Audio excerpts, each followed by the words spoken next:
please welcome to the Speaker Den stage, Tony Brooks.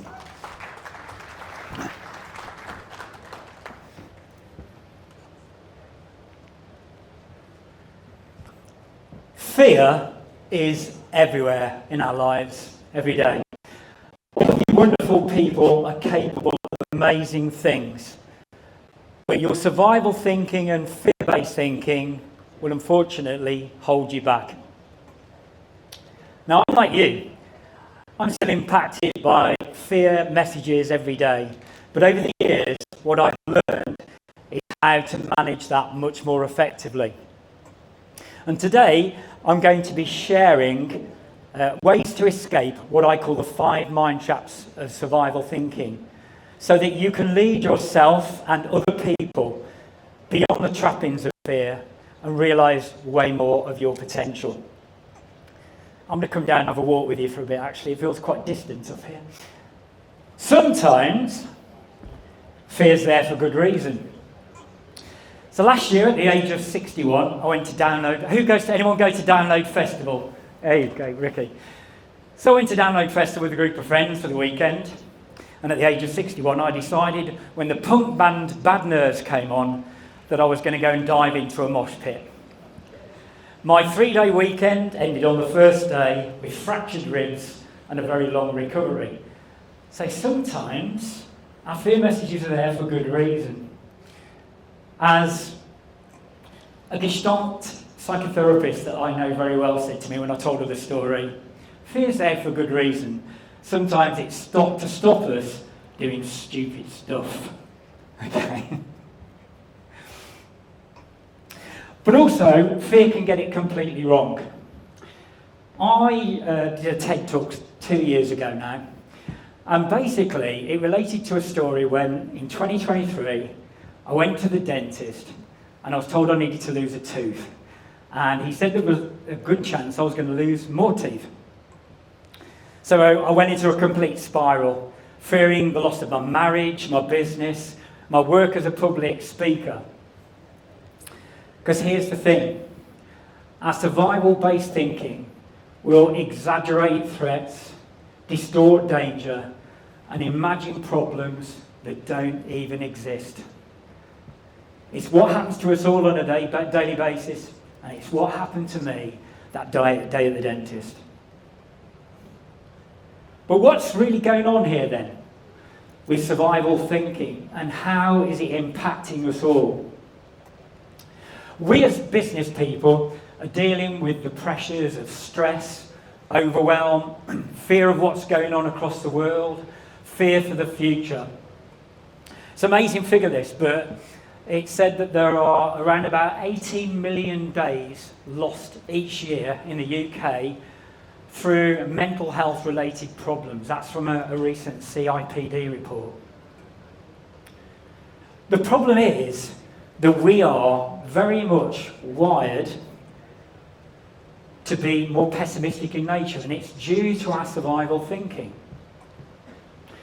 Now, if we go back to the origins of the Homo species, roaming the African savannah 2 million years ago, they were much more preoccupied with physical threats, like saber-toothed tigers.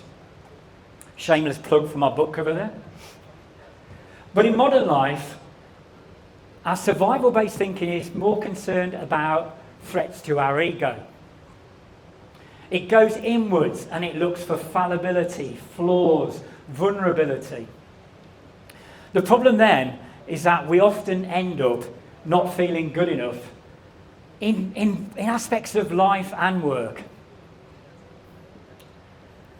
So, I believe that the root causes of these problems of stress, anxiety, depression, mental health issues I touched on earlier, and also this feeling of not being good enough, are 5 mind traps of survival thinking.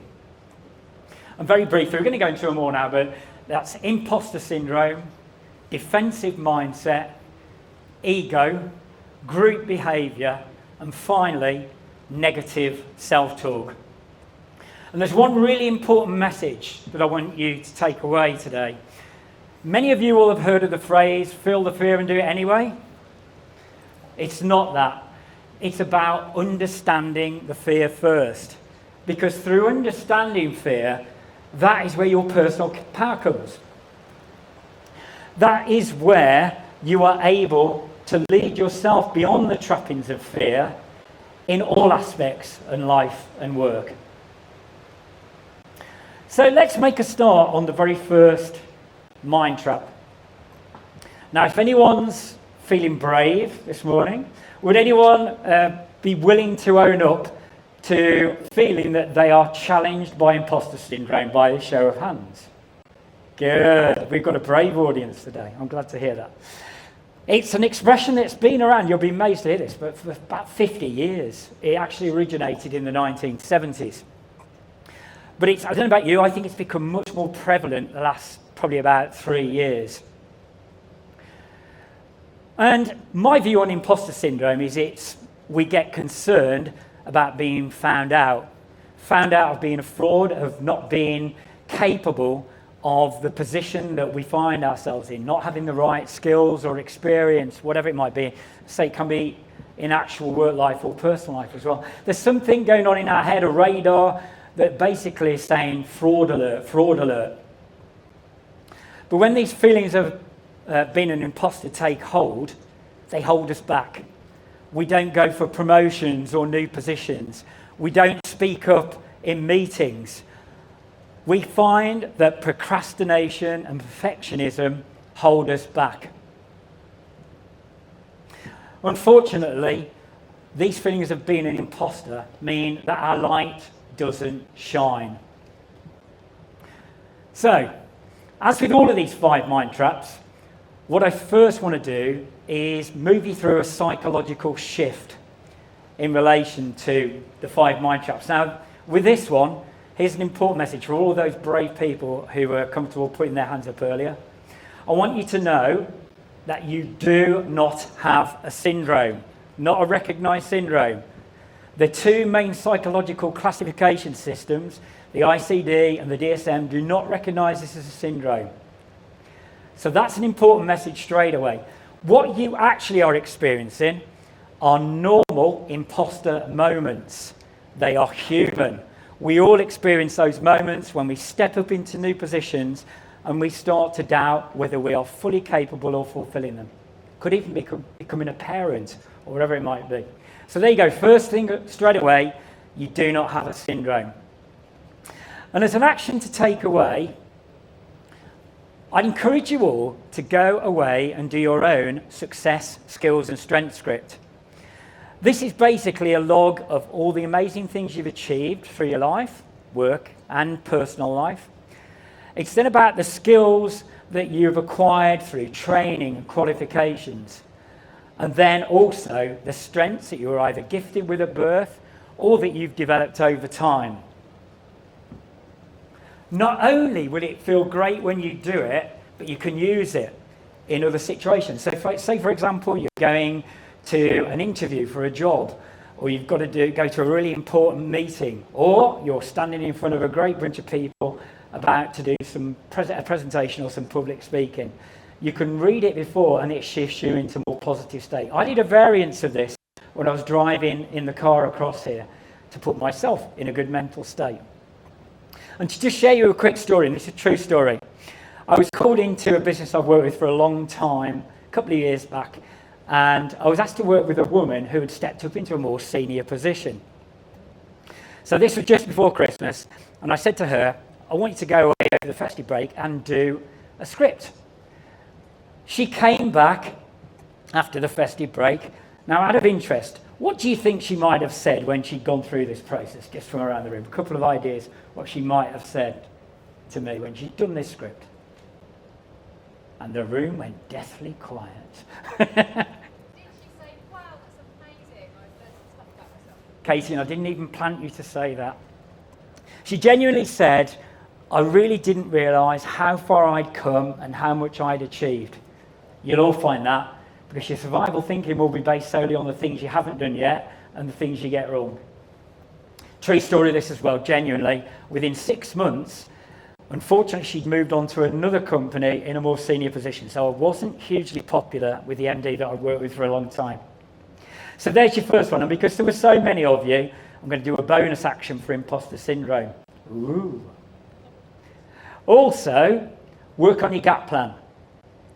So you will never be the finished article.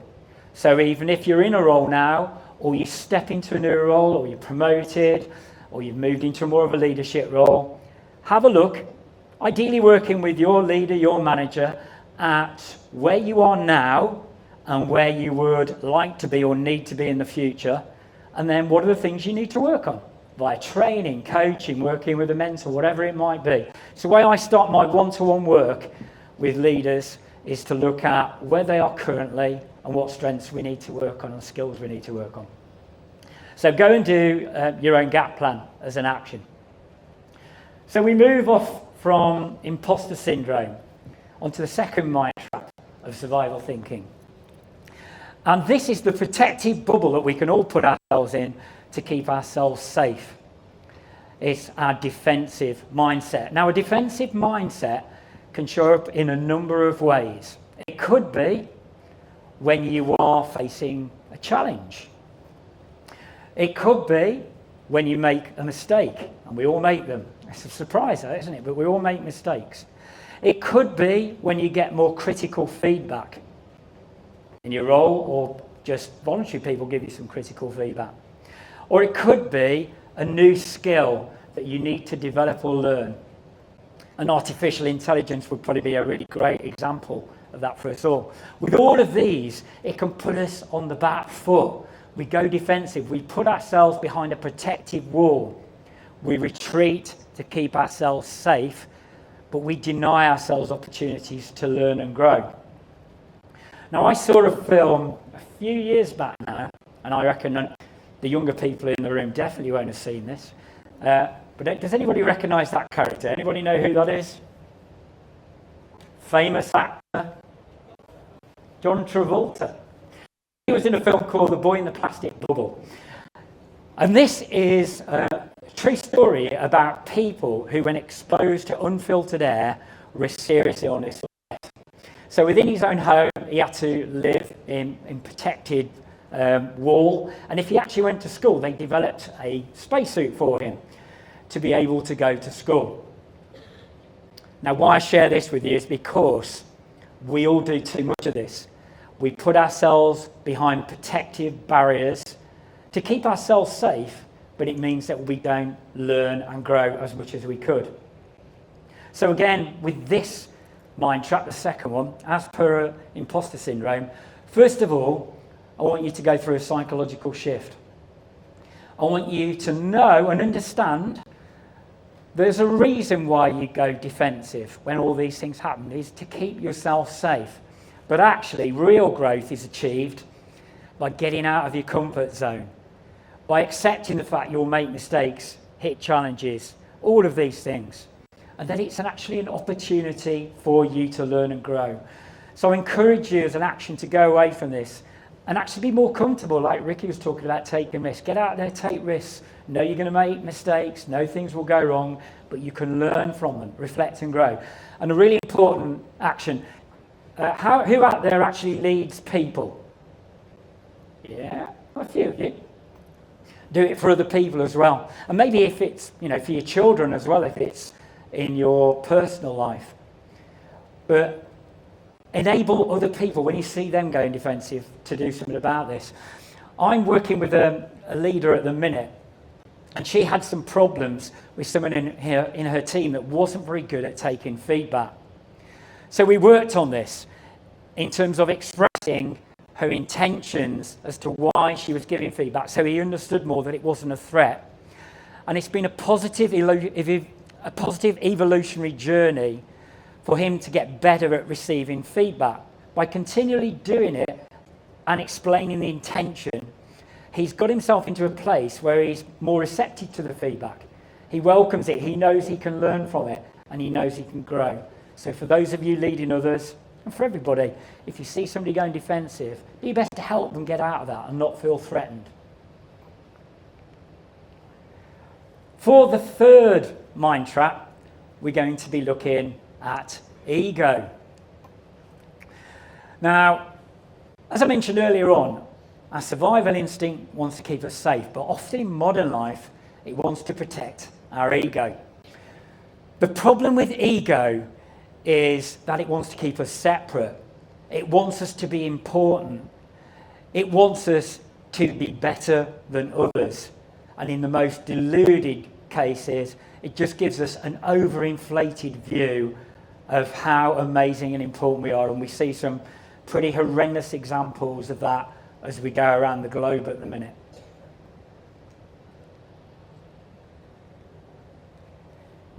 As an example of ego, I'm a member. Anybody else from Nottingham City Business Club here today? Yeah, okay. I'm a member of Nottingham City Business Club. So, some of you may know Daniel Priestley. He's very famous in the personal development arena, and he was the guest speaker for the Christmas talk at Nottingham City Business Club. And he shared stories of being best mates with Steve Bartlett and going on his podcast, spending the weekend with Richard Branson. Problem was, guess who was the speaker coming up the next month after Daniel Priestley? My good self. So my ego took hold. My God, how do I compare with these amazing stories of meeting Richard Branson, being best mates with Steve Bartlett? So I dug into my memory bank. The best I could come up with, and I do love this character, but the best I could come up with is that I met Justin Hawkins out of the darkness in 2015 at Boardmaster Festival. Problem was, in my excitement, I didn't even get a selfie with Justin. I only managed to get a selfie with his brother Dan. Now, I dug into my memory further. My second celebrity story that I thought I'd use to get myself up there with Daniel Priestley, and I kid you not here. My wife and I once camped in our motorhome next to Tom Cruise's poo truck when he was filming Mission Impossible. No word of a lie. It's actually called here, a bit of education for you here, it's called a honey wagon. So we actually were camping next to the poo truck. So, I'm joking here. Well, almost, because if I hadn't been mindful of my ego, it does take control and it starts to lead you down that path. Ego can create an obsession with self. If you get hijacked by your ego, and you will do on occasions, you'll resent others for their success, you want to prove yourself better to others, and actually fight against this driving thing inside that says you're not good enough and you've got to go further. And genuinely, if you don't think ego is a problem for you, quick story. I started working with a CEO over a year ago now. And I gave him a copy of my book and I said, I want you to go away and read the chapter on ego. He goes, I don't need to read the chapter on ego. And I said, I'm going to encourage you to do that. He did it. And we spent the whole of the next 90-minute session together talking about ego and ways he was going to manage his own ego. Because remember, ego's not just about that deluded, overinflated view of self. It's also about the part of ourselves that continually tells us you're not good enough or you're not as good as other people and you need to be better. So let's talk about how we escape ego as the third mind trap. First psychological message for you again to take away is your ego will never be satisfied. It is a completely fruitless journey to keep pushing the bar higher and achieve more because your ego will just say you're still not good enough. So I've often talked to clients who say to me they're going to go off and do an MBA or another qualification, and I sometimes say, why? Just be sure of that, because ego will push you higher and higher. It will never be good enough. We want more growth in our business or whatever. And I'm not saying growth isn't important, but be careful of that, because ego will never be satisfied. And then be also aware of the 3 toxic C's of ego, which is the need to compete, complain, and criticize, and move yourself to what I call the 3 empowering A's. First of all, accept your own path, your own journey, rather than the need to compare and compete with other people. Keep an eye on your lane and your progress and your growth. Second one is appreciate what you've achieved so far, and also just get into action rather than complain or blame, as Ricky was talking about earlier. Blame or blaming others, or try and justify why you're where you are. Accept, appreciate, and move it on. And thirdly, acknowledge your right to make mistakes and other people's too, rather than being self-critical and criticising others. In my one-to-one work, I never see anything more critical than the way that people are about themselves in terms of self-criticism. Be mindful in particular, I say, going back to this whole notion of ego, of your ego's need to compare and compete with others. Because your ego will often want to dim others' lights to make yours shine more brightly. But genuinely, it doesn't need to be like that. So let's talk about group behaviour now. That's the fourth mind trap of my survival psychology model. We go back again 2 million years ago to the origins of our Homo species. The origins of our species and right through time, we've always wanted to go into groups to keep ourselves safe. We go into packs. Historically, we were going to packs and tribes in order to survive. In modern life, being a part of a group is still fundamentally important for us as human beings.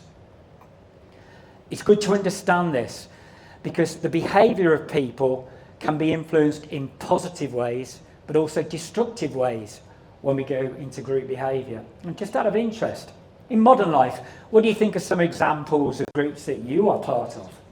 Let's have a couple of shout outs from around the room. Family for definite, Katie. Sometimes a group you don't want to be, not you, but sometimes a group we don't want to be part of. What about other groups? Friendship groups. What more? Sorry? Oh, school mums. Yeah, loads of them. Social media. Might be sporting teams that you either play for or you support. Oh, the Nottingham Panthers, I say. I'm an ice hockey fan. But we're all members of groups and we go there to keep safe. The problem is that in work environments, it can manifest in a number of negative ways. We can have us and them behaviour between management and employees, or employees' views that there is an us and them mentality or culture. We can have silo-based mentality often, where teams become protective about the information that they have and don't share it, or they become overly competitive with other teams within the organisation. And then we can have the dreadful impacts of discrimination in all of its terrible forms, both in life but actually within work culture as well. So going back to group behaviour then, somebody was saying to me yesterday that human beings are very complex. And we often are, but we're often very simple as well. And again, I want you to take away a really simple message about group behaviour. I want you to know that the sum is always greater than the parts. We're much more effective as human beings in life and at work when we work as a collective. And just to illustrate that, I really enjoyed a programme or series called Supernatural in 2022, a wildlife programme. Anybody else by any chance remember that one from 2022, or is it just me? Okay, maybe just me. Well, that's even better because none of you should know this story. There was an episode where there was an incident where there was a group of bees in their hive being attacked by hornets. So what the bees did, they climbed on top of the hornets. This is amazing, this. They raised their temperature to a temperature they could sustain, but they knew the hornets couldn't sustain it, and they burnt the hornets alive. What an incredible example of the power of the collective. And again, a story. I went into an engineering company a couple of years back, and many of you will be parts of organisations that have values defined for the company. But I went in with just one team, and we looked at the behaviours that they could consistently demonstrate, individually and collectively, that would show their team and the company in the best light. And as an action for you all, I would, if you own a company or if you're part of a company, doesn't matter if you're just a team member, go away and encourage the rest of the team or the company to look at values from a more active place. I think often we define values and they're just left up on websites and whatever. But do a team behavioural charter or company behavioural charter. How are we actually going to demonstrate that? Like if one of your values is professionalism, okay, how are you going to demonstrate that all of the time? How are you going to work to do that? So go away and do a team charter as an action. So for the last mind trap of survival thinking, I want you to think about the amount that you think every day. We're all having conversations with ourselves all the time. Just out of interest, how many thoughts do you think we have every day? Now, is it hundreds of thoughts? Is it thousands of thoughts? Or is it hundreds of thousands of thoughts? Okay, you've got to put your hand up for one. First of all, who thinks we have hundreds of thoughts every day?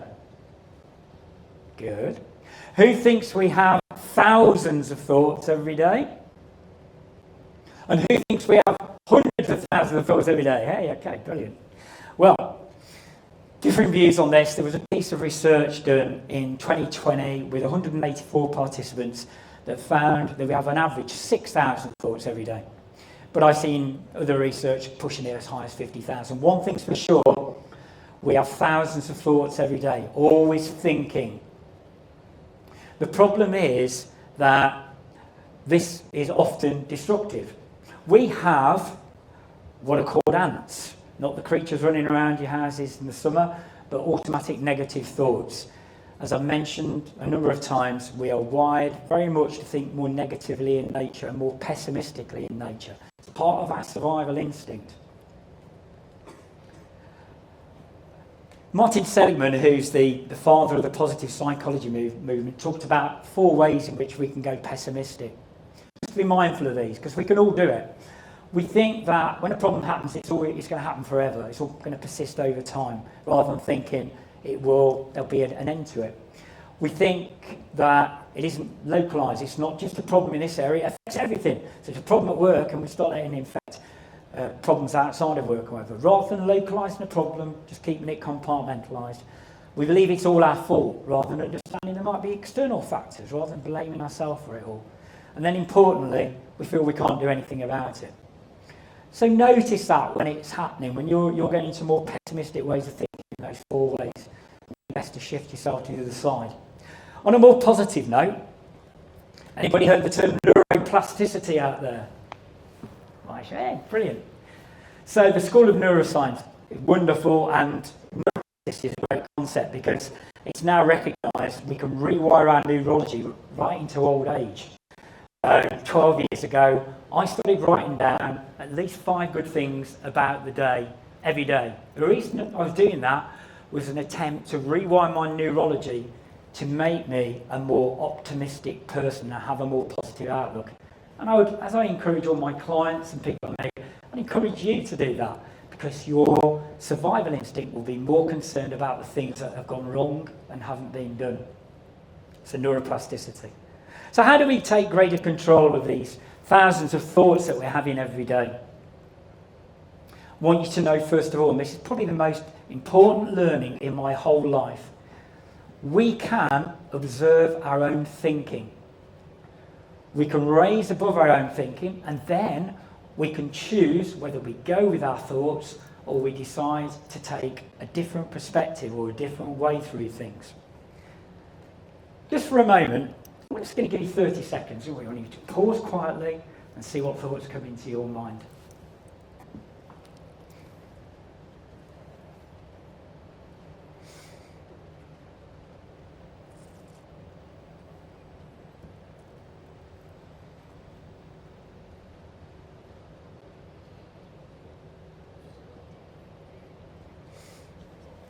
I reckon the overriding thought is, I hope he hurries up because lunch is nearly ready, or it's ready already. But what I want to illustrate, hopefully you found just thoughts start to come through your mind. Have 5 minutes doing this. The great thing is thoughts come in, but you can decide whether you go with them or you say, actually, no, that's not a helpful thought, I'll go somewhere else. And as an action, mind your language. And that means the language that you use internally, or maybe when you're expressing yourself about yourself to other people. Because a lot of our language is doubtful and negative. As I've mentioned in my one-to-one work, I see that a lot. And as an example of that, I worked with an MD 2-3 years ago now, and we were talking about a problem we got, and I was suggested a way forward, and here's the expression he used. He said, "I might try and do that." And I paused, and I said, "I've never heard anything less certain in my life than I might try and do that." And I don't work with him anymore, but we catch occasionally, and he still laughs about that. Because here's the thing, if you tell yourself, "I might try and do it," you're giving yourself a cop-out route straight away. So we've been looking today at survival thinking, and I've been talking to you about what I believe are the 5 mind traps of survival thinking. And the important message that I gave you today is that it is about understanding the fear first. Survival thinking will be with us every day. It will attempt to distort threats, exaggerate danger, and imagine problems. In modern life, it goes inwards more, looks for fallibility, flaws, vulnerability. So it's important for you to become conscious of when your survival thinking takes hold and think more rationally. No distortion, no exaggeration, no imagined problems, and no saber-toothed tigers. My message at the beginning was, it's not about feeling the fear and doing it anyway. The most important thing you need to do is understand the fear first, because through that will give you the personal power to move forwards. As I mentioned many times, we will all experience survival thinking. It's the essence of being human. But you can lead beyond it to be the person that you are truly capable of being and help others do the same. Thank you very much. There's a QR code up there for my LinkedIn, but I'm Tony Brooks anyway, leadership psychologist. But just a quickie before Katie takes questions, just want to mention this. I'm a great lover of Jamaica. I got married there. I've got some friends, a number of friends over there. Many of you may know that it was hit by a dreadful hurricane last year, and I've been doing my best to help throughout. So what I've got today, I did this at Nottingham City Business Club on Friday as well. I've got 15 copies of my book. So if you wanted a signed copy of my book, what I'm asking for is £10, either cash or as a personal bank transfer. We can sort that.